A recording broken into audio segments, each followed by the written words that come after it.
Hey everybody, today we are talking about why small businesses fail and what you can do to succeed. And I just again want to welcome everybody to Double Your Sales Now, where you learn all the tips, mindset shifts, tools, and strategies to 2x your sales in any niche. I'm your host, your very enthusiastic host, Ursula Mentjes, and I can't wait again to dive in today. I'm going to introduce Ernie. So Ernie Silvers, all right, now listen to this. He is the MBA Programs Director at the Jack H. Brown College of Business and Public Administration at California State University, San Bernardino, California. Ernie's been teaching undergraduate and graduate level courses in entrepreneurship, management, and marketing since 2014. What's really cool is that Ernie has more than 30 years of diverse managerial experience in executive management, operations management, manufacturing, sales and marketing, human resources, and logistics. The bulk of his career has been spent in the automotive aftermarket, which is a $63 billion global industry, just a small one. He's the president and CEO of... It's Eggy, like egg with an E, Eggy. It's a hard one.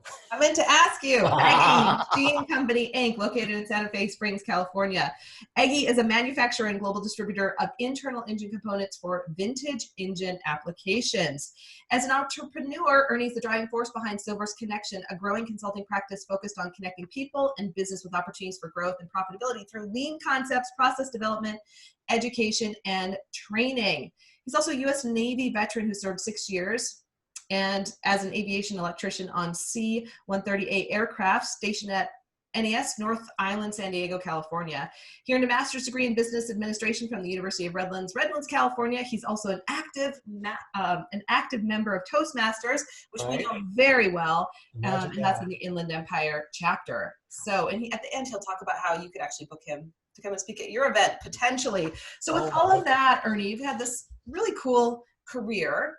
And now you get to spend a lot of time with students on a regular basis. But let's start, I want to hear a little bit about your story, your background, like what brought you to this position at Cal State, and what are you up to now? So tell us the story. I was a reluctant professor. I was working in the aftermarket, as you mentioned, and I was asked to speak in a marketing class, an undergrad marketing class.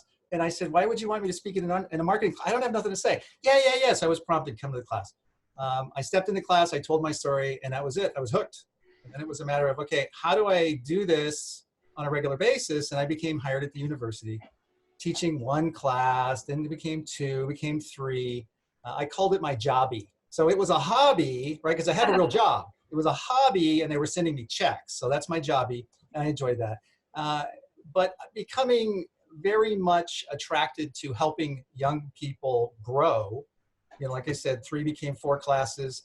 On a bit of a dare, if you will, someone said, hey, you should apply for this open position as MBA director, and here I am. So once reluctant, but now you can't shut me up. So I'm constantly working with students. I do life coaching here at the college. I do career coaching as well as direct, and I also still teach. So that was part of the job. I had to be able to teach. Right. I get to do this every day. So it's amazing. I love it. Why? Tell us why you love it. What is it that you love about? I mean, because most of us never had a class in entrepreneurship. We were just kind of thrown into it, and like, here we are. And so I want to hear your perspective for our listeners all over the world who didn't have the class or maybe didn't even know that opportunity existed. Right. The interesting part, and this is where I differ a tiny bit from some of my cohort in the entrepreneurship department. I tell students, if you were an entrepreneur, you wouldn't be here. You'd be doing it. Right? Because most of the entrepreneurs, and I demonstrate this by bringing entrepreneurs into my classroom, and none of them have gone to college. Now that's a broad statement, but what I'm trying to push is that don't let your belief that you need an education stop you from doing it. Right? So I teach self-management primarily, that you can do this. I can't wave my magic wand and make you an entrepreneur, but I can teach you the dance. I can teach you the processes. We can talk about it, and you can absolutely be a success as a small business owner, right? But let's don't confuse with, I'm going to make you an entrepreneur, right? I will make you a very successful business person who demonstrates entrepreneurial behavior. Okay? But there are those who do it naturally, okay? And then there are those who can learn to do it very well. And if you're here asking me, how do you do it? Best we can do is teach you how to do it very well. That's interesting. That's an interesting point. So I think what I'm hearing you say is that entrepreneurs are born for the most part and not made? To answer your question shortly, though, I do think that some people are born with a personality type where they just go do it. They do it, and then they learn how to do it as they're doing it or after they've crashed it 2 or 3 times. They just do it, and they don't let, hey, I don't know how to do this, stop them. The hypomania is kind of a cross between a bipolar type 2 and manic depressive. So they're a unique personality. They're very driven, very charismatic, very driven. And some people are that way naturally. Others are not necessarily that way, and they say, hey, I'd like to do this. How do I learn how to do this? And I think sometimes we make it glamorous and sexy by saying, we're going to teach you entrepreneurship. Yeah. And really, we're just teaching you basic skills on how, 1, to get over your fears, 2, to go ahead and crash it and be a successful business owner. Yeah. Crash it and keep going. Try it anyway. You'll learn more from failure than you'll learn from getting it right the first time. The first time we call you lucky, right? But you learn more from the failures. Yeah, that's so true. And I mean, do you think we fail as entrepreneurs? Is there such a thing? Some people call it failure. I like to redirect that thinking and not call it failure, but an outcome, right? This was an outcome. You can't stop. This was an outcome. Okay, I know that doesn't work. Let's try something else. And but here, generally speaking, when I'm talking with students, everything is painted as failure, and we're afraid to fail. Right. I say, no. The only reason that you're afraid of failure is that you need to do it more often and understand that nobody died, nobody got hurt. It was kind of cool. Let's see if I can do it better. Right. And grow, because failure, as we label it as society, causes fear. We don't like fear, right? And you start arguing with that lizard brain who wants comfort. Right. And you don't want to be uncomfortable. So fear is uncomfortable. We don't like that. And you say, no, you have to redefine that. Don't apologize for being human. You feel what you feel, embrace those feelings, and do it anyway. Just do it. Yeah.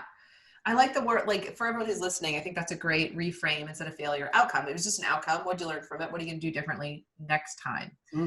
So on that note, talking about mindset, Ernie, what do you think are the top 2 limiting beliefs that you see either in your students or in other entrepreneurs that you've worked with or been connected with? Limiting beliefs. I see a lot of imposter syndrome, right? And I've just become aware we can either create our own imposter syndrome or we can let somebody else create it for us. And in students, I see that created where sometimes outside pressures, not to throw mom and dad under the bus, but sometimes outside pressures come in and set these high expectations for students. Yeah. And or they say, you need to be an A student. Well, you don't, because C's get degrees too, right? Whoa, yeah. I know, I said that. I said that. No, I think that's truth. Keep going. Honestly, with that. And so sometimes people in our who with loving intent and the best of intentions for you to have it better than I did, create high expectations. It's like the theory of goal setting. You can't set someone else's goals, or you shouldn't try. And conversely, you shouldn't let other people set your goals. Yeah. And with students, what I see is the outside perennial pressure, putting pressure on them. And so they have this internal voice saying, I'm not good enough. I can't meet those objectives. And in entrepreneurs, some of my students are indeed running small businesses, right? On the side, they're still running it, and they deal with imposter syndrome. So I see that a lot. Fear of failure. We talked about that a little bit. Everybody has the fear of failure. So I have students do an exercise where they go out and do something. When's the last time you did something for the first time? What would you do if you knew you could not fail? Those sort of things. And I have them do an exercise and go do something that takes you out of your comfort zone, then come back and present on it. You don't have to jump out of an airplane. Don't do anything crazy. It can be as much as having a conversation, having a phone call, going someplace, taking a different route to work. Practice doing things that are uncomfortable. Become comfortable being uncomfortable. You won't grow. Okay. Yeah. Speaking in public. I can't speak in public. I'm afraid to speak in public. I don't like to speak in public, right? I heard you talking about that and how much fun you had speaking in public. Yeah. And so I think all of those are housed under I can't. I'm not good enough. I can't.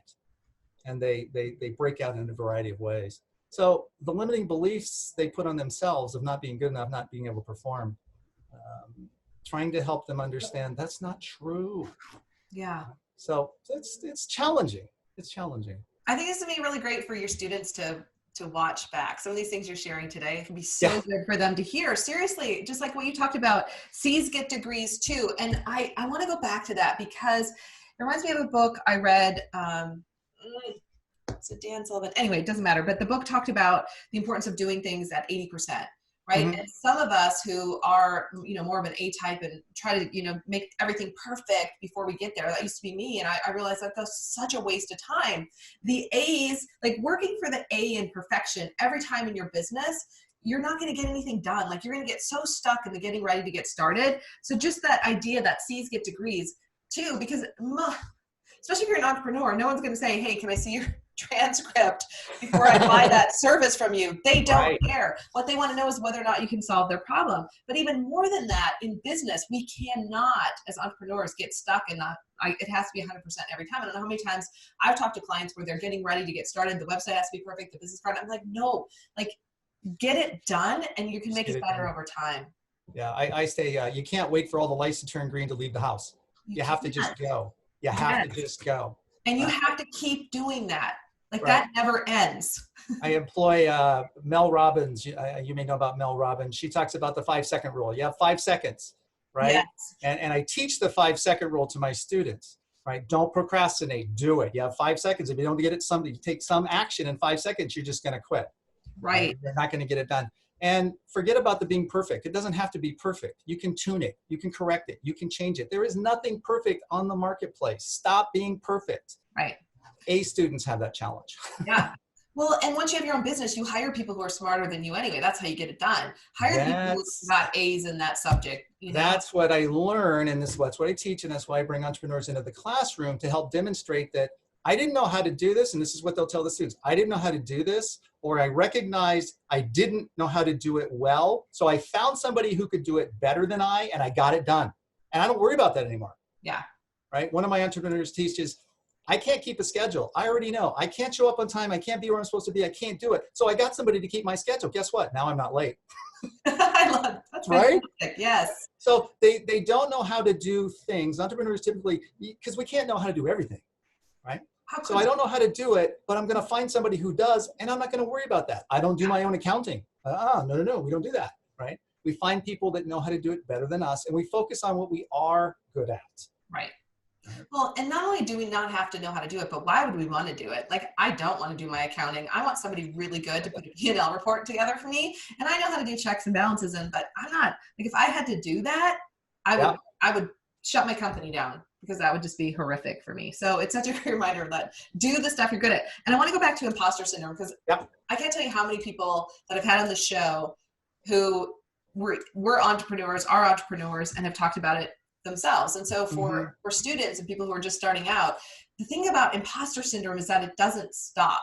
No. There's always a new level and there's always somebody else to compare yourself against. And the sooner you can get out of that trap, the better. And on this show, we always talk about staying in your own lane. What is your lane? What is your unique lane? You can learn from other people, but don't try to be them. Don't try to just be who you are. That's a big challenge for students and for most people, but I see it mostly in students, of understanding who they are, being okay with who they are, being comfortable in your own skin. Yes. Right? Right. Okay. I said, look, God created only one of you. There's only one of you. Be you. You don't have to be like somebody else. Be yourself. Be comfortable with yourself, warts and all. People are packages, right? Don't focus on I'm not this, I'm not that. Focus on who you are and what you do and do that well. Right. And it's amazing that the students can hear that from you, because for the rest of us who are listening, who are adults, who are still having to show up, right? It's a thing for all of us to be reminded of, you've got to look in the mirror and think about what makes you unique. I was reading another book. I read too many books, but they were talking about how every student at Harvard thinks that they were the last one to barely get in. They all think that, right? This imposter syndrome there. And I think it's kind of an epidemic. So I'm glad we touched on that. I want to keep going. And what do you think? So, as you're teaching entrepreneurship and you're connecting with students and entrepreneurs, what do you think it takes for a new entrepreneur to be successful? So someone who's just starting out. 3 words, focus, passion, and commitment. You have to focus. You have to know what you're doing and do that. Mm-hmm. It's like if you're driving a car, you have to look out the windshield. If you're looking out the side windows, you're going to crash your car. You have to stay focused on what you're doing. And you have to do what you're passionate about. If you're not passionate, why do it? Someone who works at Disney one time told me, we have a belief here that if you can't have fun doing it, why would you do it?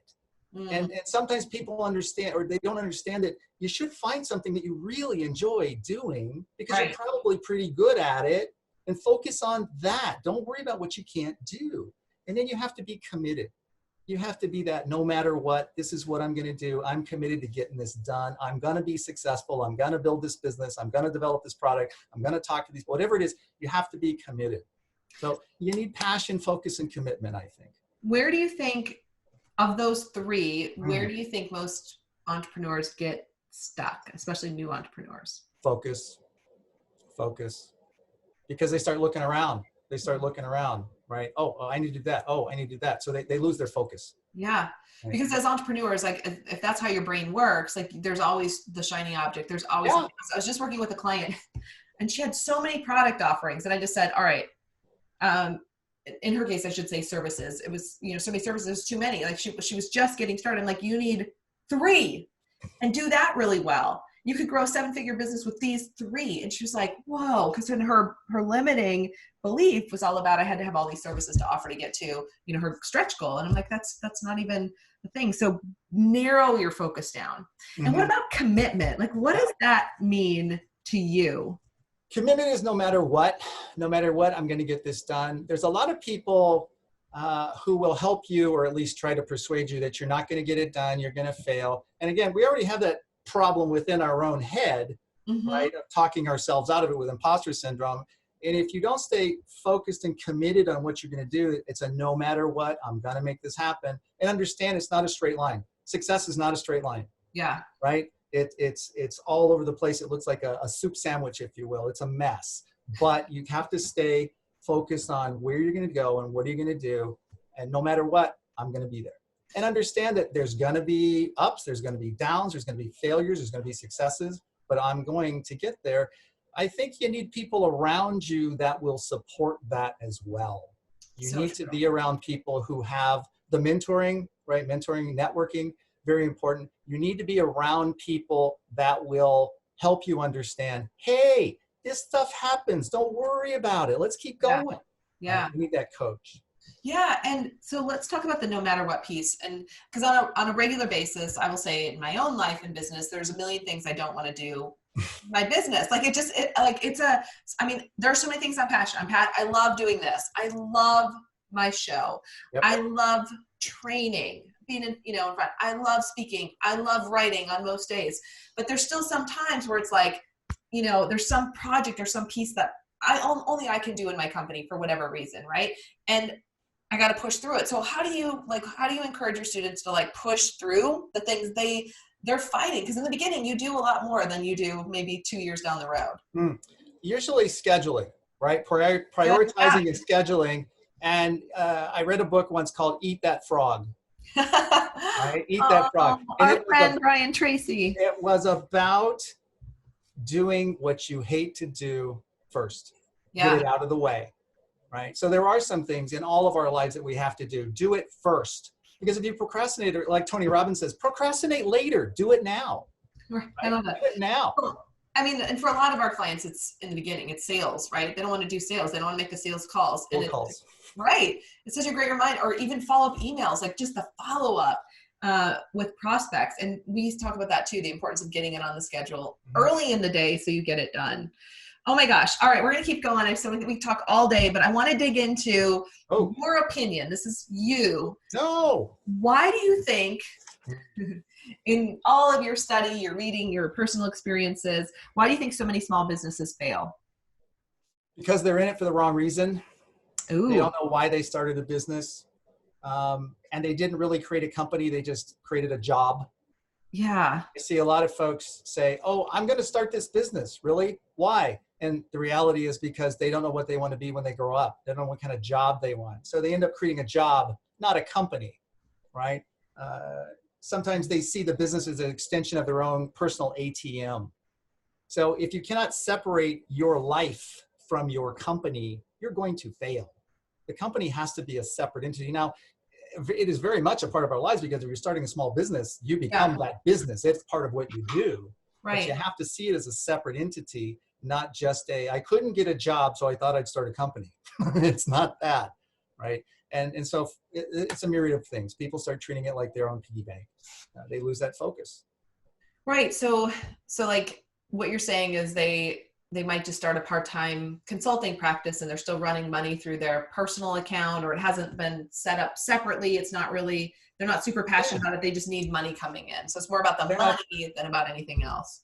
Yeah. They're not focused on growing the business and providing service. And especially if you're chasing money in your company, if you're in business because you need money, that's the worst reason. Because now you're not customer focused. You're only focused. You don't see people as someone where you can bring value. You're not bringing value to the market. I see you as a paycheck. You're just a check. Can I serve you well if I see you as just a check? No, now you're a thing. You're not a person. I can't help you. Money has to be a result of what you do, not the reason you do it.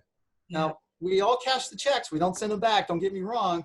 But you can't do anything for the money. You have to do it because you love doing it. You're passionate about doing it. You want to help people. You want to provide a service. You want to bring value. And the money is a result of providing good value. Right. Yeah. And I think sometimes people can get it confused because they're doing everything in the company. So they're then they're just chasing a paycheck. Whereas if they were just doing what they love inside the business and what they're passionate about. Because I think sometimes people get that, they think, oh, I just, I thought I was going to love this. I hate it. Well, when we start to pull it apart, they hate it because they're doing things that they shouldn't be doing and that aren't their skill set, right? And when they go to the parts that they really enjoy, so I think that can be separated. But, for those who are listening, like underneath that, if you're just chasing a paycheck, it's probably the wrong kind of company or it's the wrong business in the first place. And not everybody should be an entrepreneur.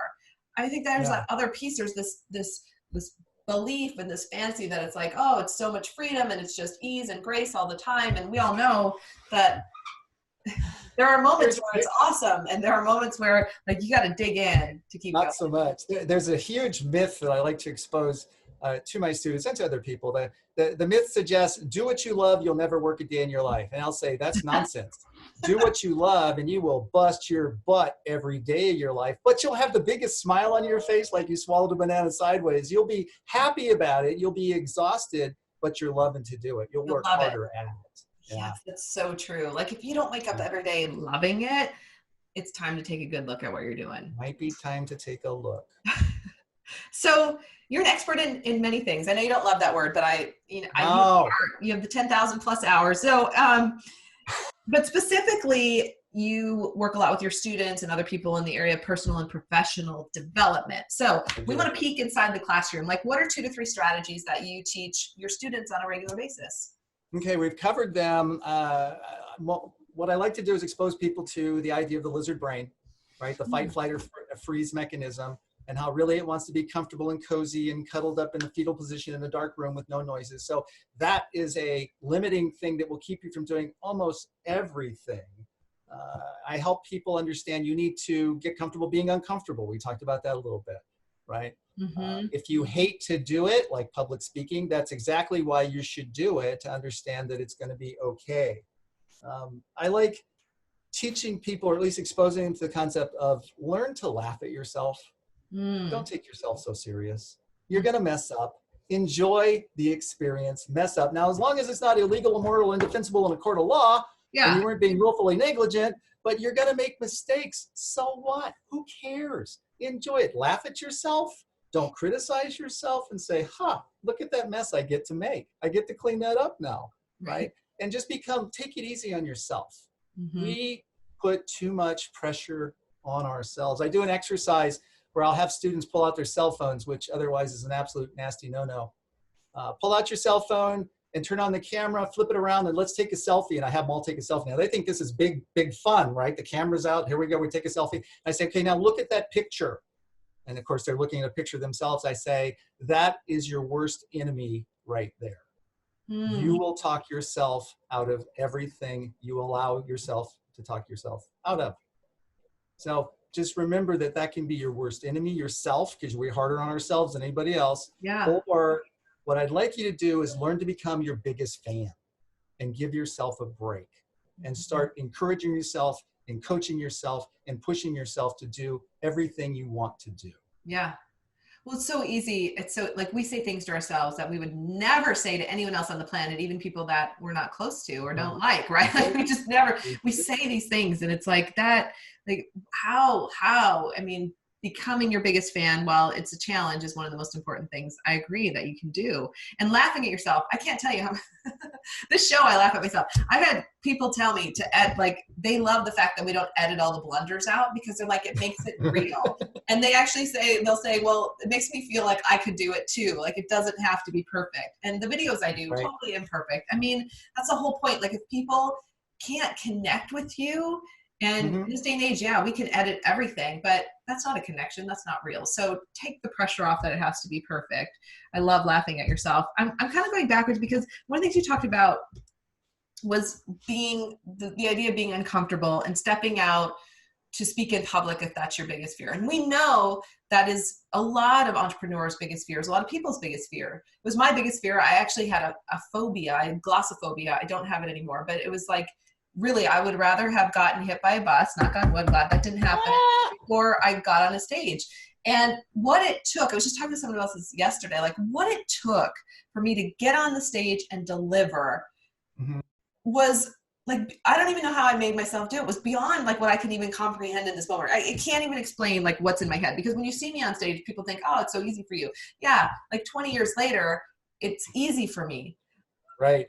But the reason I had to do it is because I was called, because I knew that was part of my purpose. I felt the calling, and I didn't understand it at the time, but I felt the calling. So I kept going, I kept going, I kept going.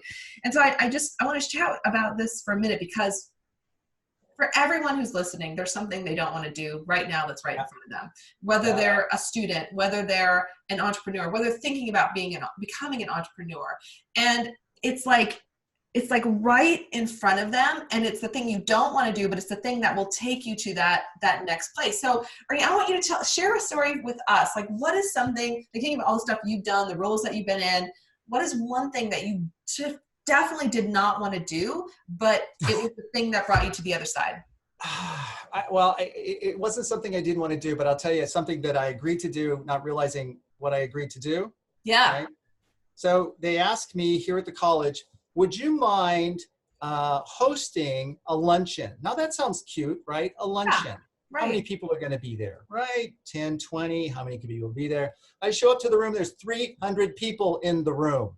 Ouch. Yeah.